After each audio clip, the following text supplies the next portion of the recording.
Good morning. In today's video, we're going to talk about a practice technique that will definitely help improve your golf scores very quickly.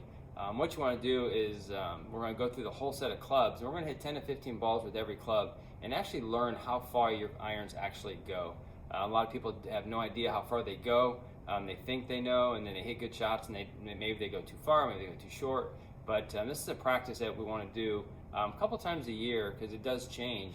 But what you want to do is go to the range and set aside a good amount of time, and you're going to hit 10 to 15 balls start out with one of your shortest wedges and see where the ball lands. Take your laser, shoot that laser, write the numbers down, and then proceed to the next club, and then go all the way through your whole set of irons. And what you're going to want to find out is you're going to find out how far every club actually goes on average, and then two, you're also going to find out your gaps in between your clubs. So you may see maybe a 7 to 10 yard gap between every club, but then maybe between your 5 and 6 iron you see a 15-yard gap.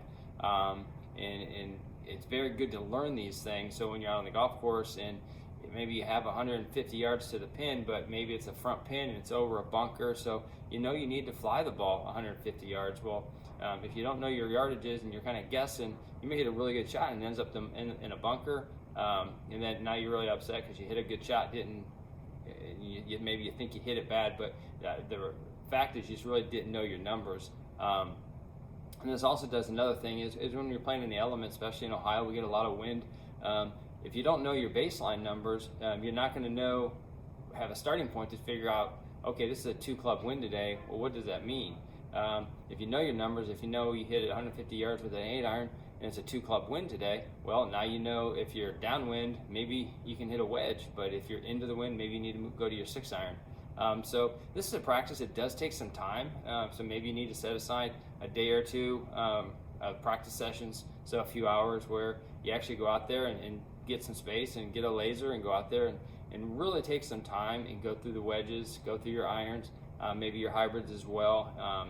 And it does, like I said, it does take some time, but you will definitely see a quick change when you start realizing how far you actually carry the ball and not just how far the ball hits and rolls. So that's your tip for today. It's a good practice thing. It's a good thing to kind of go through your irons a couple times a year because it does change as we get stronger and the ball flies farther in the summer.